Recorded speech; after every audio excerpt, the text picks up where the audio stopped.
দুর্নীতি ও শৃঙ্খলা ভঙ্গের অভিযোগে দীর্ঘদিন ধরে বিতর্কিত এবং বিতর্কের কেন্দ্রবিন্দুতে আছে। এই চিফ ইঞ্জিনিয়ার আপনারা জানেন ৩রা আগস্ট ২৪ সালের ৩রা আগস্ট আপনার স্বৈরাচারী ফ্যাসিবাদ বিরোধী যখন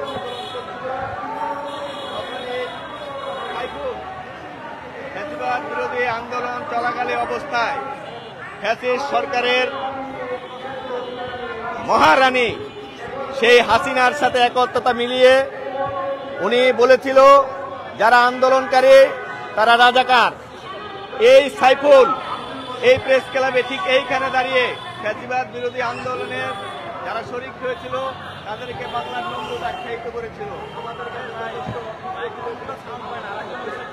বিআইডব্লিউটির ভবনের ৮ম তলায় একটি কার্গো জাহাজ সার্ভে করার সময় তিনি দুদকের মামলার সাথে সম্পৃক্ততায় সে জড়িত এবং সে দুর্নীতি অপরাধ অন্যায় অবিচার করেই চলছে।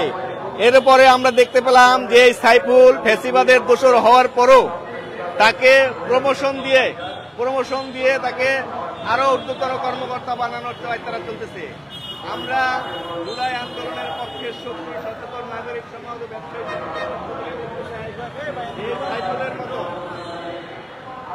অসভ্য ইতর আরেক ছাত্রলীগের পথধারী নেতা কিভাবে এখনো বিআইডব্লিউটির মতো একটি গুরুত্বপূর্ণ জায়গায় দাঁড়িয়ে বসে এই চেয়ারের অবস্থান করছে।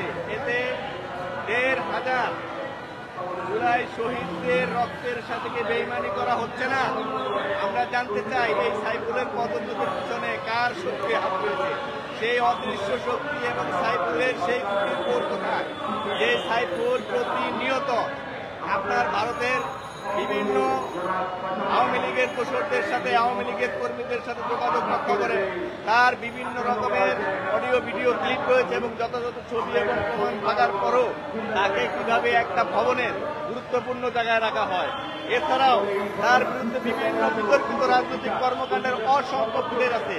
সর্বোপরি বলতে চাই জুলাই আন্দোলনের আহত যোদ্ধাদের এবং নিহত সকল শহীদদের রক্তের সাথে বেইমানি করে এই সাইফুল কখনো চেয়ারে বসে থাকতে পারে না। সে ছাত্রলীগের একজন পথধারী নেতা থাকার পরও আমরা এই খুনি সাইফুলের ফ্যাসিস্ট হাসিনার দোসর এই ফ্যাসিস্ট সাইফুলের দৃষ্টান্তমূলক আইনিভাবে বিচার চাই এবং পাশাপাশি দুর্নীতি দমন কর্মকর্তাদেরও বলতে চাই যে এই সাইফুলের যে সংশ্লিষ্ট পাওয়া গেছে আরো গভীরভাবে তদন্ত করে এই সাইফুলের বিরুদ্ধে আইনগতভাবে বাংলাদেশের প্রচলিত যে আইন আছে এবং সংশ্লিষ্ট মন্ত্রণালয়ের যে গঠিত আইন আছে সেই আইনের ভিত্তিতে যেই শাস্তি হয় সেই সাজা নিরূপ করা হোক। কিভাবে একজন ফ্যাসিস্টের দোষর সাইফুল এখনো বিআইডব্লিউটির মতো একটা স্পর্শকাতর জায়গায় বসে বিভিন্ন জাহাজ ট্যাঙ্ক লরি এগুলির ইন্সপেকশনের নামে ঘুষ দুর্নীতি জালিয়াতি করে যাচ্ছে। আমরা তীব্র সমালোচনা ও নিন্দা জানাই।